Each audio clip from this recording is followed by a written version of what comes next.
Lee. But you know how many messages I got sent? Oh, even bodybuilding, like he's an expert. And then I had just watched beginning and I couldn't watch later. He's so uh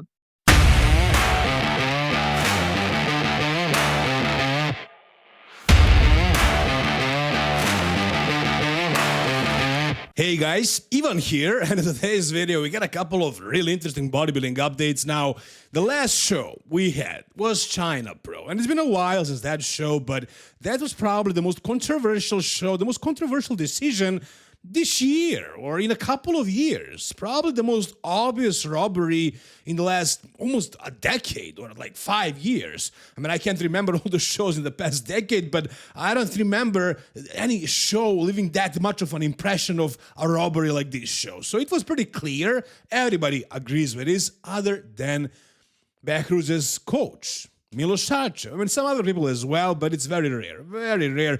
Everybody on the internet right now feels like James Hollinshead won that show. And Milos was very vocal about his opinion. He went on a podcast with Lee Priest, who was also very vocal about his belief that James did win this show and that it was a robbery. Now, on this podcast, Lee Priest backed off big time. I don't know if he was scared of Milos or whatever, but he backed off big time, and he was like, I only said that to rage bait and so on, and he was like, I don't really mean it. It was very close. It could have went either way. I preferred James, but I'm okay with Behruz winning. That's what he said on the podcast with Milos when Milos confronted him. And I know Milos can get very scary when he's discussing these things, when he gets super passionate and angry. Yeah. But if I was there on that podcast, even though I respect Milos tremendously, I would argue with him. I'm telling you guys, I promise you I would, because on my podcast in Serbia, Serbian podcast, Milos was a guest once, and we also didn't agree about similar issue. I felt like Nick Walker should have won the Arnold Classic, and Milos thought that Andrew Jack deserved that win. Now, that was much, much different from this one. I don't have a problem with Andrew winning the Arnold Classic. I feel like he deserved it. I just personally preferred Nick's physique because I love the freak factor. Milos doesn't care about that. So him and I, we see bodybuilding very differently. For him, it's all about the aesthetics. And for me, it's all about size, conditioning, freak factor. I mean, not all, in my or his case.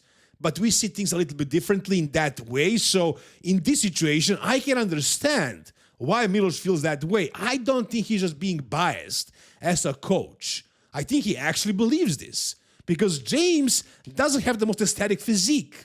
Right? I mean, he has a little bit wider waist, a little bit smaller lats. When he hits his poses, like the most muscular on the front lat, he looks a little bit blocky. And Behruz has beautiful aesthetics. And yeah, I'm sure he's a little bit biased as well because that's his client out there. He should represent him and defend his victory. But I feel like he also believes what he's saying. And I understand that. I know some other people who see bodybuilding that way as well. It's a different view from mine. But even though I appreciate the size and the freak factor, I can also appreciate the aesthetics. In this situation, though, in my opinion, it was clear as day that James won. He was just much bigger, way better peaked, more conditioned, fuller, harder, with better tan, better oil, better presentation overall, more confidence. For me, he was a clear winner.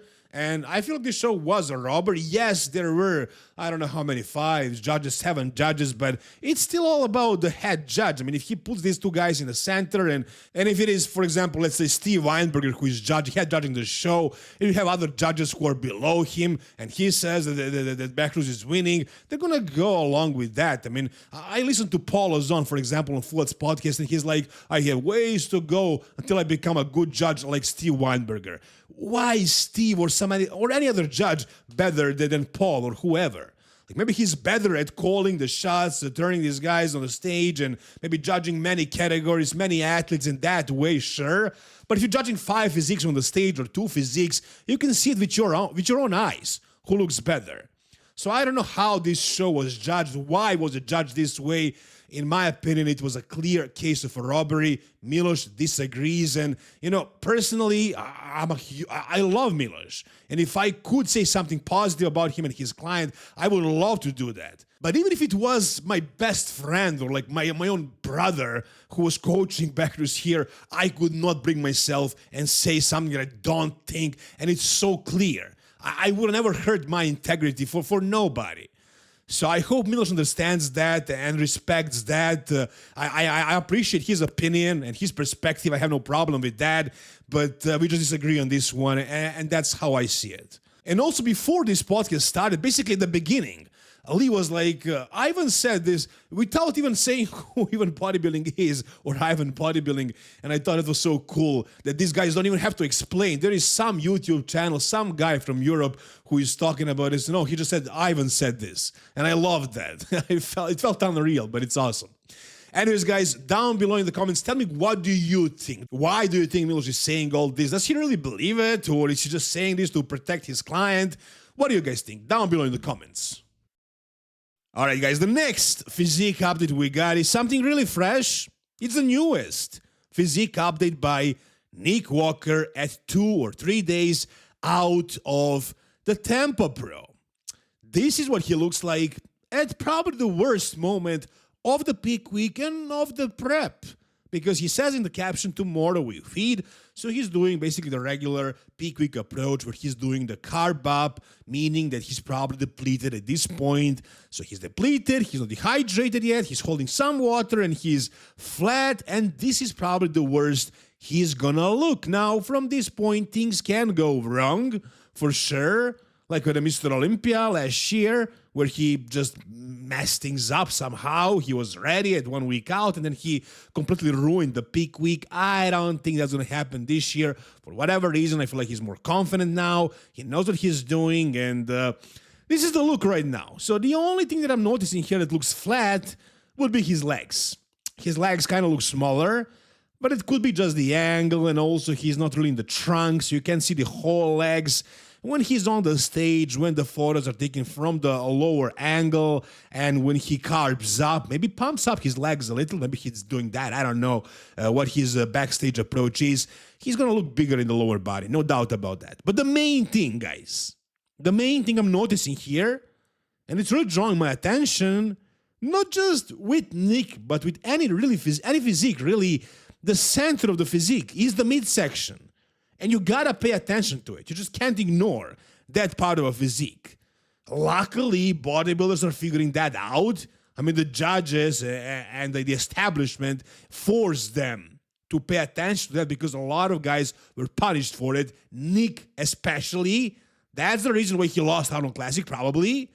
So you can't really ignore the center of the physique, the midsection. And in this situation, I am paying attention to it, and I'm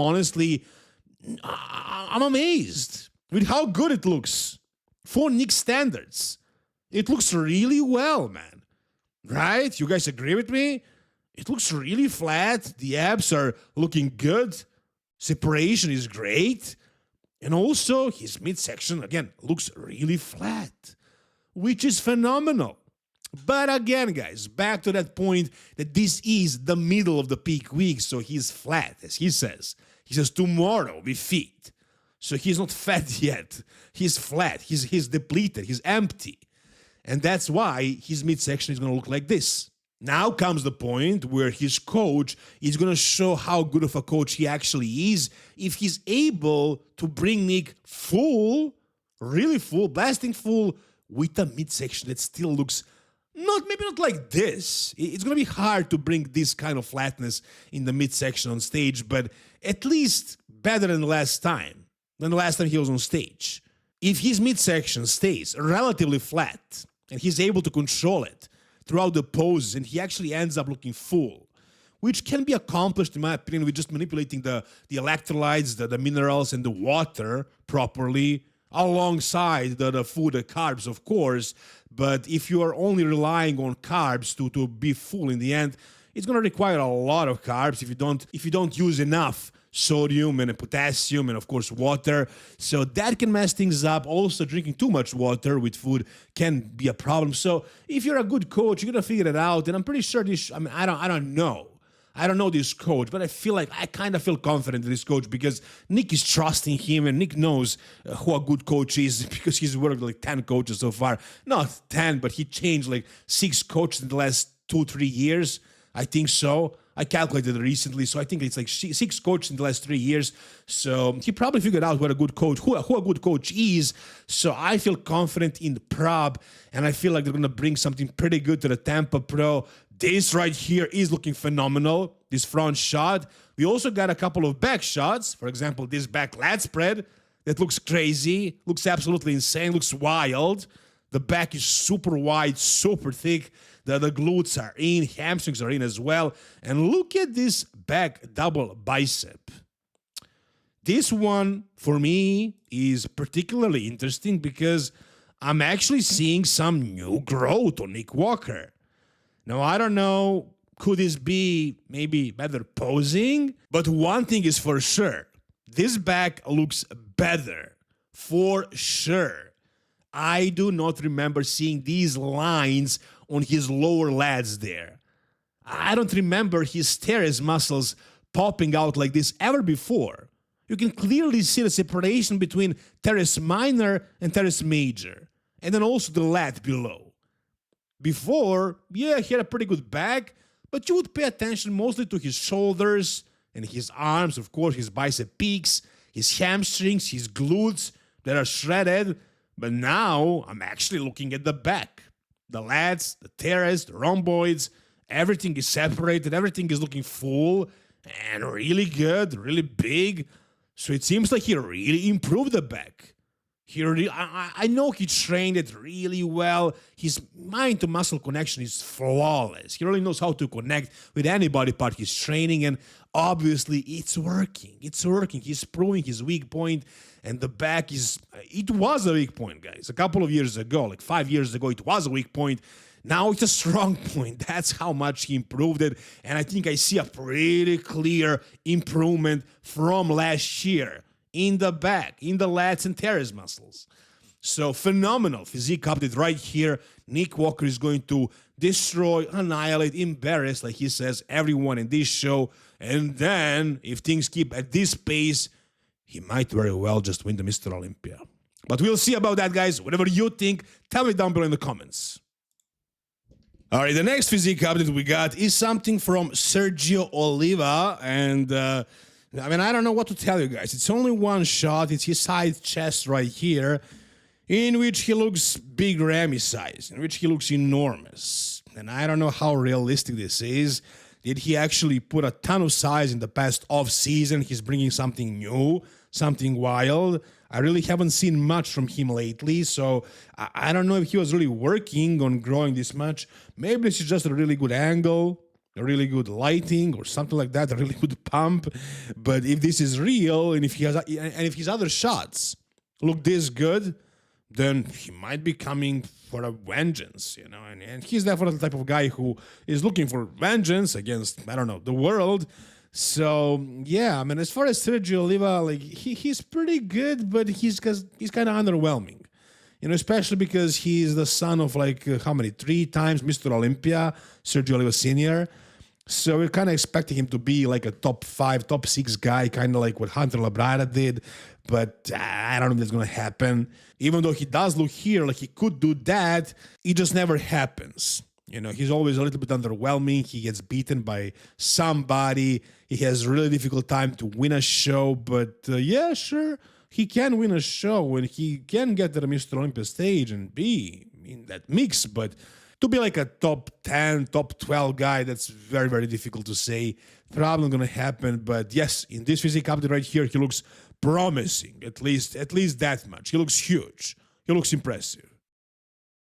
All right, and the final physique update for today is from a classic competitor, Wesley Vissers. And in this one, it was Wesley hitting a front lat spread, and he looks good. He definitely looks very formidable. He's posing with Hani Rambert. Hani is teaching him how to pose.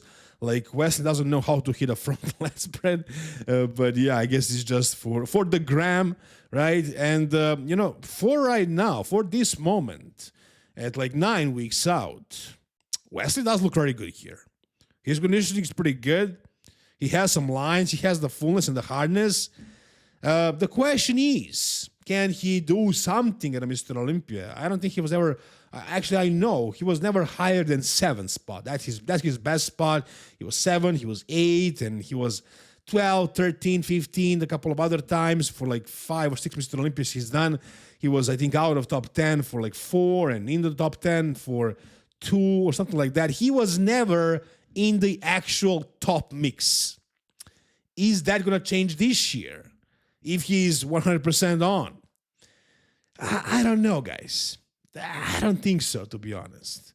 Maybe top 6, top 5, maybe, but not better than that. Yeah, he looks good. Sure, he looks great. And he's beating all these guys. He won the Arnold Classic, but then somebody like Mike Sommerfeld shows up and destroys him, wipes the floor with him. And there are some other guys who are at that level today, like Ramon Dino, like Terence Ruffin. These guys can stand next to Mike Sommerfeld and not get annihilated. Some other guys as well. I mean, Jose Manuel is pretty good. He's out of classic physique, but he was very good. Niall Darwin is phenomenal. Diego, also from Brazil, looks great. Some other guys too. So, yeah, I would say maybe best case scenario for Wesley would be like a 4th spot. But that's also very difficult. He needs to be 100% on, and he never was at Mr. Olympia. So I think best case scenario, realistically, is going to be top 6 for Wesley. To win the Mr. Olympia, that's probably impossible, completely impossible.